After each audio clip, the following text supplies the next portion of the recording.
interrumpimos esta meditación no guiada para darle paso a la licenciada Ana Eva. Lo de comer medias lunas mientras meditas no está bien, y ojo con cruzar las piernas así que te acalambras y después andás rengueando. Eso es para vos que no tenés flexibilidad. No, discúlpame, el que sale a veces acá como así. Yo creo que está bárbaro. ¿Dulce o salado el desayuno? Esa media luna es dulce o salada, son de la Dulzones. pionera. Obviamente son de la pionera. En este orden. Y en ese orden, escúchame. Conviden. Conviden, por favor, acá a la licenciada. ¿Cómo puede Hay que ser? pasar a la cocina. ¿Dulce o salado? Si es de la pionera, salada, prefiero. Bien, ahí va. Y las palmeritas, Palmerotas. chicos, no quedan más, ¿no? No. Murieron. Las Son las palmeritas primeras son que buenas. sí, las liquidan rápidamente. Anita, querida, ¿cómo le va? Bueno, acá estamos. Buen día. Buen día. Buen día. ¿Cómo ¿Seguimos va? con la agiografía de Buda? No, ¿Ya estamos? la semana pasada terminamos con Bien. la geografía de Buda y yo sentí que había que como contar un poco acerca, o para poder entender, ¿no? Acerca de las enseñanzas básicas del budismo, las bases, digamos, lo que propone, el núcleo central de qué hablamos cuando hablamos de budismo, Bien. ¿no? Ese tipo de cosas. Entonces hoy como que ya la semana pasada cerramos la geografía de Buda y hoy la idea sería pasar a entender conceptos claves, Ya del budismo. Del budismo. Por fuera de la porque- figura de Buda. Claro, Bien. claro. O sea, obviamente que él tiene que ver, él dejó esas enseñanzas, pero iríamos al budismo concreto. No es lo mismo hablar de Jesús que hablar del No, ni cristianismo hablar. o del judaísmo. Escúchame, voy a decir algo que parece joda porque es la típica. Yo tengo una amiga, pero te lo juro, yo tengo una amiga Sí. que es budista, Y sí, está bien. que es de acá de Madrid.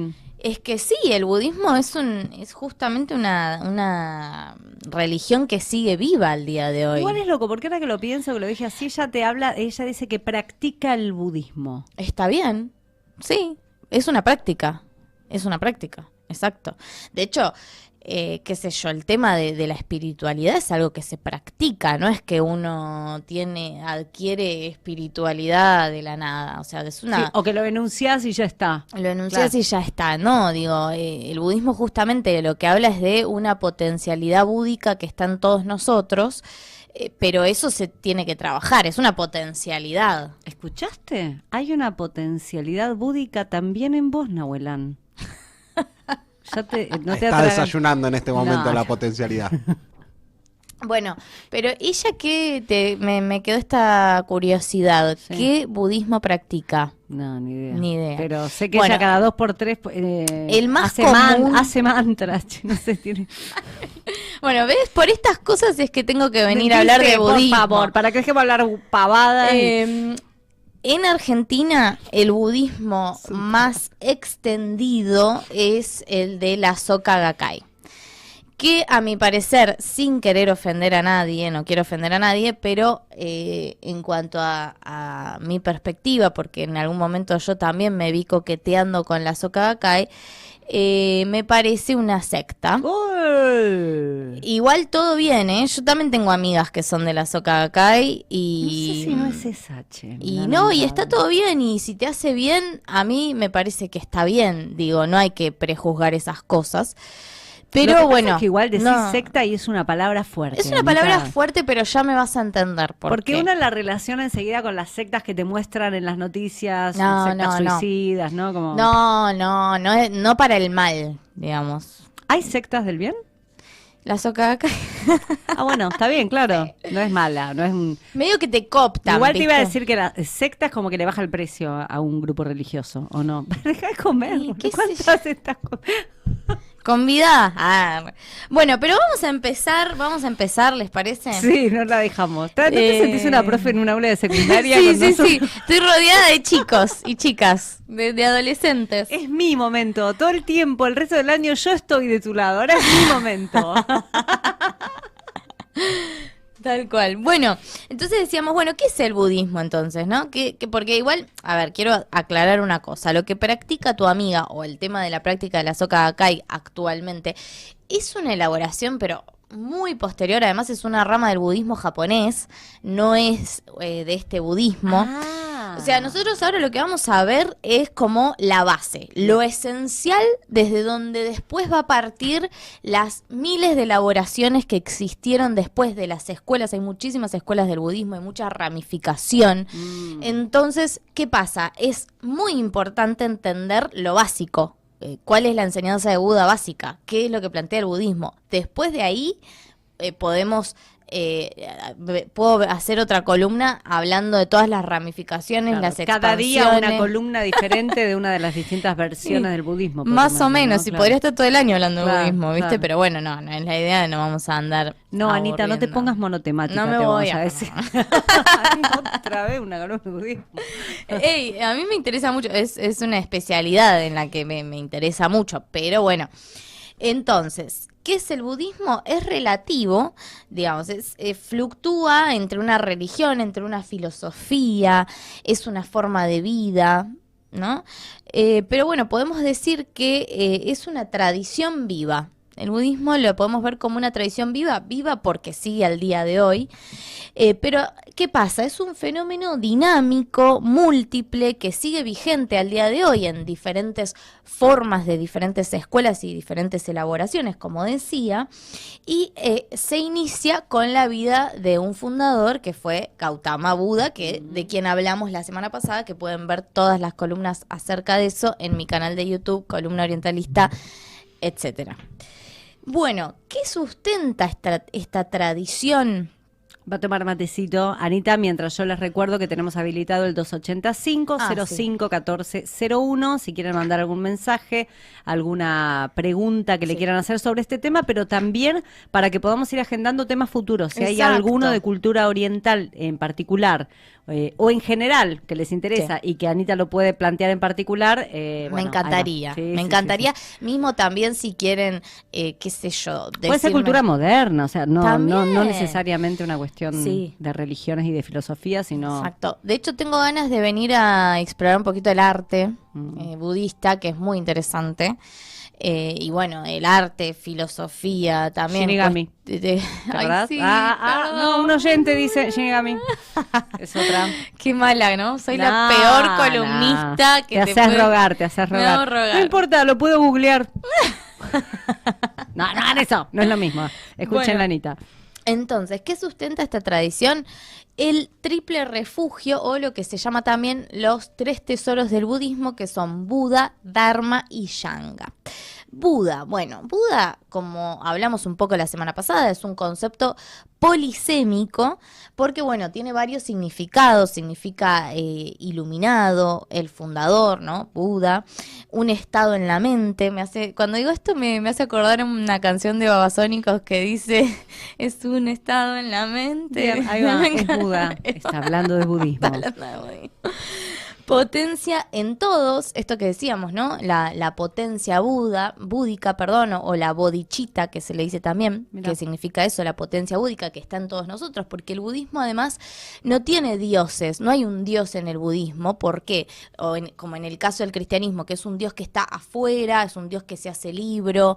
No, en el budismo la potencia de llegar a la iluminación está en vos mediante tu práctica. Entonces, también, bueno, Buda significa lo luminoso, cualquier otro iluminado en cualquier otro tiempo y lugar, digamos, todo aquel que haya entrado al nirvana, lo cual esto le da un sentido suprahistórico al término por esta cuestión de que no tiene ni tiempo ni lugar, digamos, ¿no? Después Dharma también es un concepto polisémico que habla de lo suprarracional, de lo experiencial, es de origen indio y fue redefinido por el budismo y refiere, o sea, en el caso del budismo, refiere a la enseñanza de Buda. Si decimos Dharma, hablamos de enseñanza de Buda, del camino.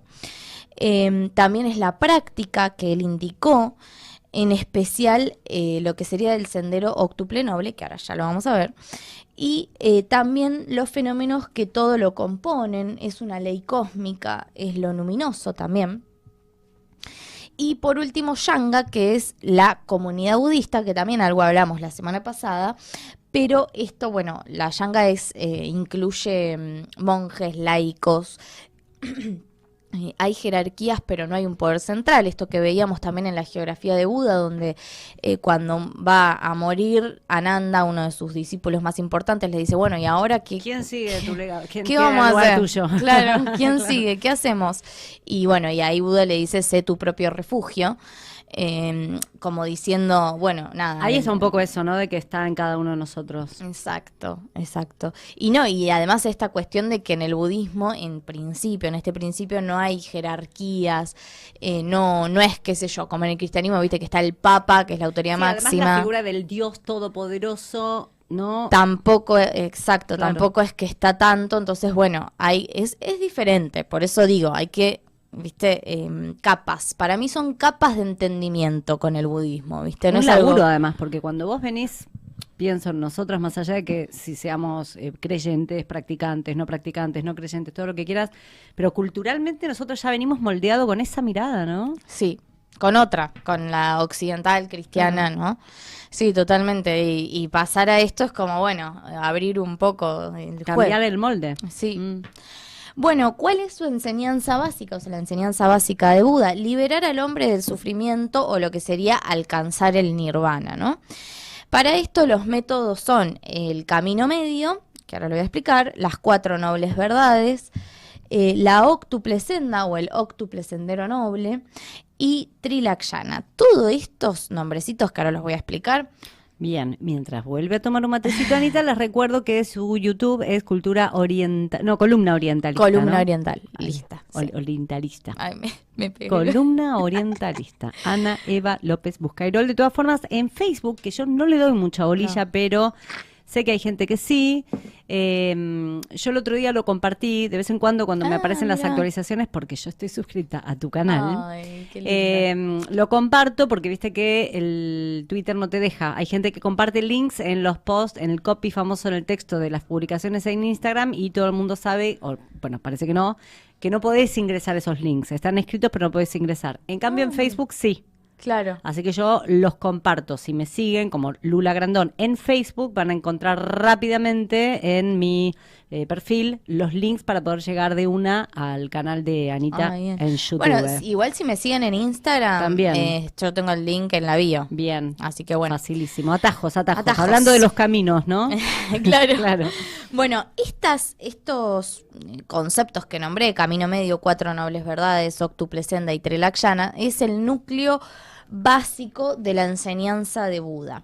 El camino medio, bueno, esto es lo primero que Buda dice en su primer sermón en Benarés, esto lo hablamos también la semana pasada, a sus 5 ex compañeros, cuando vuelve de su iluminación.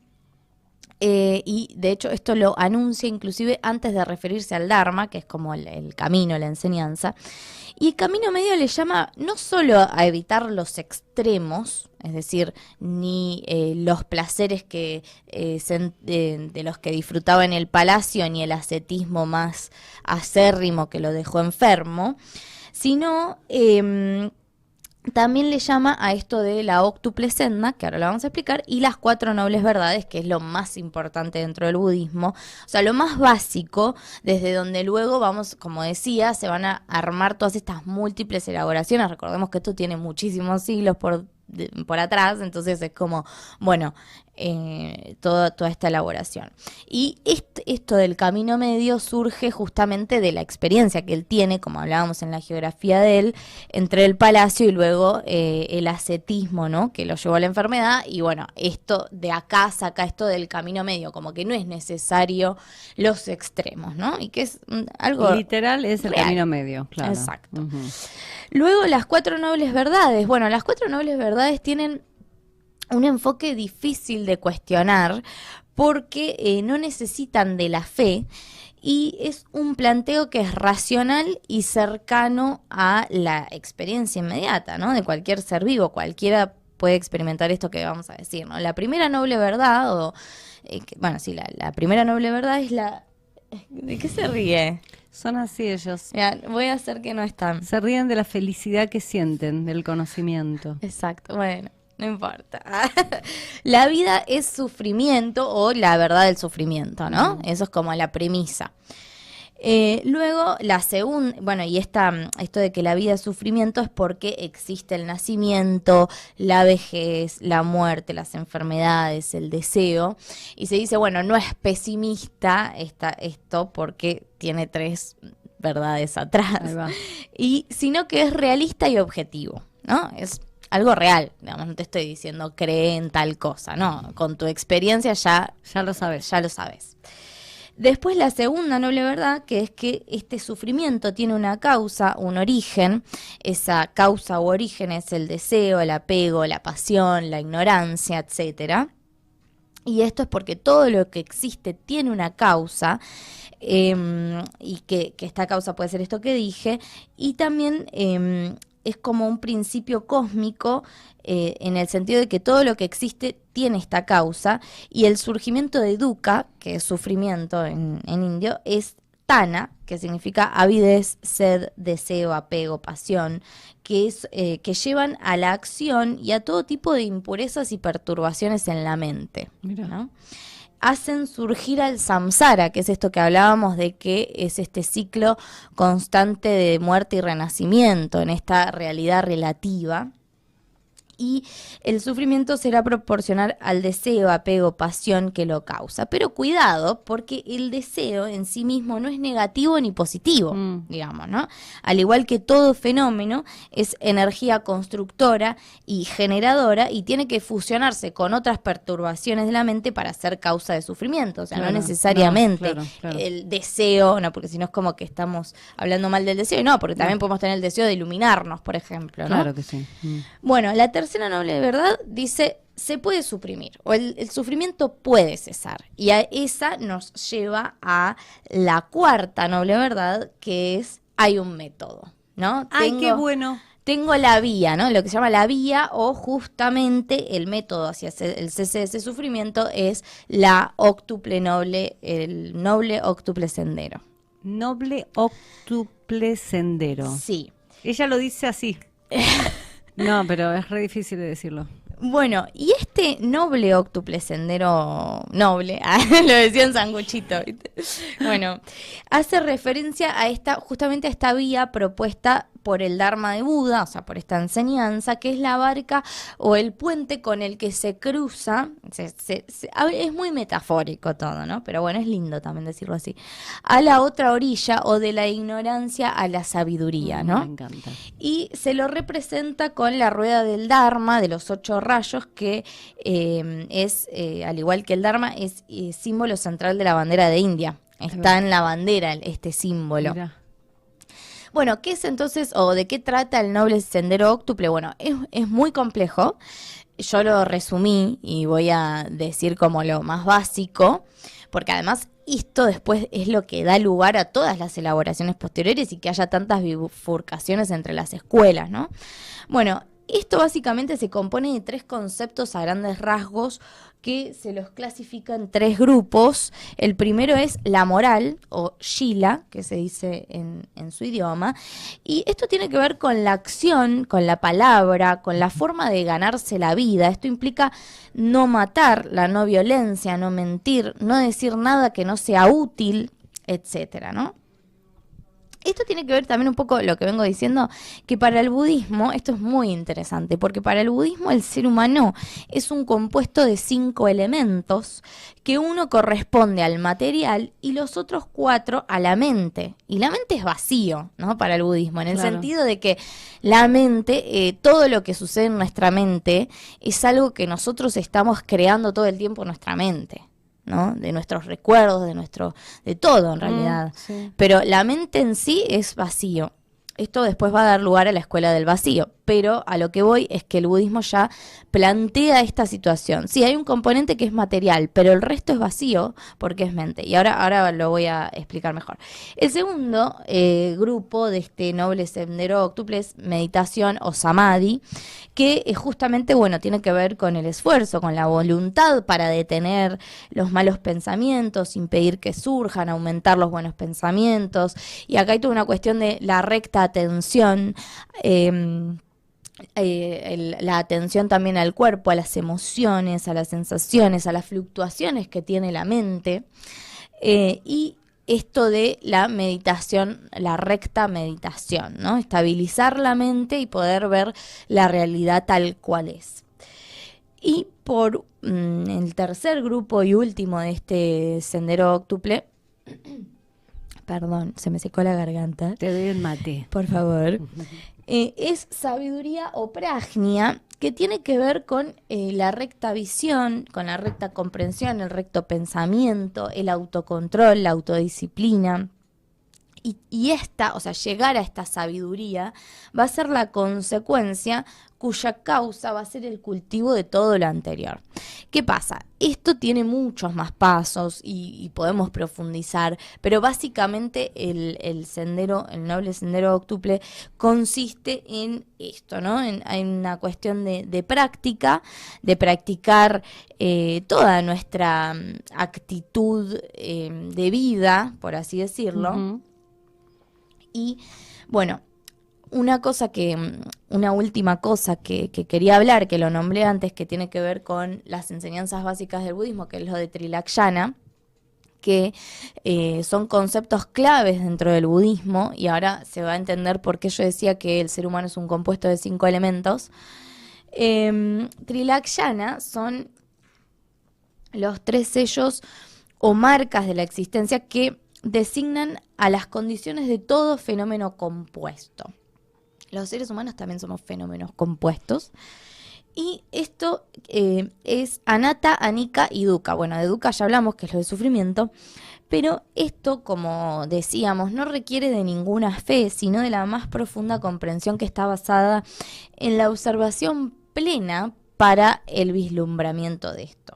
Entonces hay que comprender que anatta, se dice que es el no yo, quiere decir que no hay un yo permanente e independiente, y aparecen estas frases que dicen: no hay ser sino acontecer, hay pensamiento mas no pensador, no hay existencia sino solo devenir, ¿no? Como que todo el tiempo, el minuto, el segundo a segundo, por así decirlo, en este devenir, se van como dando las condiciones para que este compuesto de cada fenómeno siga existiendo o no, digamos, ¿no? Y entonces, por eso la ausencia de un sí mismo individual, único, eterno, permanente, justamente por esto, porque somos, o en general, estos fenómenos son la suma de elementos vacíos, que están condicionados, que son inestables, que son además interdependientes. Hay toda una teoría de la interdependencia en el budismo, que son impermanentes y que además, por tanto, estamos sujetos a la disolución. Y entonces acá viene anicca, la impermanencia, que habla de que todo es proceso, todo lo que está sujeto a condición de origen está sujeto a condición de cesación, o todo lo que está sujeto a un surgir está sujeto a un cesar, ¿no? O a perecer. Y esto habla del carácter transitorio y perecedero de todo fenómeno compuesto, y todo lo que nace de causas y condiciones está sujeto a la destrucción. Entonces no hay acto, ser, sino solo proceso. No es la impermanencia lo que nos hace sufrir, sino la resistencia a ella o a creer que las cosas no lo son. Claro. Y por último, bueno, dukkha, el sufrimiento, que esto que la vida implica sufrimiento, porque bueno, sufrimiento justamente frente a lo compuesto, digamos, es consecuencia de esta impermanencia, sufrimiento al cambio, al displacer, bueno, todo lo que ya dijimos. Ujú. Y mientras los seres se encuentran en el dominio de Maya, la ilusión, están destinados a errar de vida en vida llena de padecimientos, y esto origina el devenir del cosmos. Entonces, esto también tiene que ver con el resultado de que permanecemos en el samsara por esta ignorancia que tenemos, de estas pasiones y de este apego. Esta no aceptación también. Esta no aceptación. Y bueno, finalmente, para cerrar, algo muy importante, porque esto va a condicionar un montón de cosas en la historia de la vida de la India, del budismo, que es cuál fue su base ética. Y la base ética del budismo siempre habló de la no violencia, de no matar, de no mentir, de no robar, de no tener una conducta sexual inapropiada, de no intoxicar la mente y el cuerpo. Y bueno, esto se resume en ahimsa, la no violencia, con un componente activo que es evitar el mal, hacer el bien, trabajar por la liberación propia de todos los seres, que este concepto después lo va a agarrar Mahatma Gandhi. Claro. Bueno, Para el pacifismo. viene de acá, ¿no? y ya mucho antes uno de los unificadores, o sea, uno de los padres así como re importante de la India en cuanto a gobernante, o sea que fue un gobernante muy importante en la India, Ashoka, él era el arquetipo del que mataba, del sangriento, y qué sé yo, que cuando se convierte al budismo, justamente por esta situación de la base ética de la no violencia, suprime todo su ejército, se convierte al budismo y bueno, empieza con esta cuestión del no matar, pero te estoy hablando siglo I, Claro. de la era común, o sea, hace muchísimo tiempo. Muy interesante el caso, ya lo puedo venir a contar. Pero bueno, hasta acá tenemos los conceptos básicos del budismo. Podemos profundizar porque nos queda todo lo que es las escuelas, todas las elaboraciones posteriores que van a hablar de otras cuestiones y que van a tener cosas más profundas en sus enseñanzas. Hasta aquí entonces esta columna orientalista, ¿eh? Recordá que si agarraste una parte, si estaba empezada cuando empezaste a escuchar o si querés repetir algo, está el canal en YouTube, buscar a Anita, que está ya arrobada en la historia que acabamos de compartir, en @LulaGrandoni, y vas a ir llegando a la columna en YouTube, que ahí queda todo el archivo. Seguila, Anita, dale, seguila. Seguimos acá, ya a punto de cerrar en Pido la Palabra. Gracias, Anita. Gracias, chao, chao. Pido la palabra. WhatsApp 285 05 1401.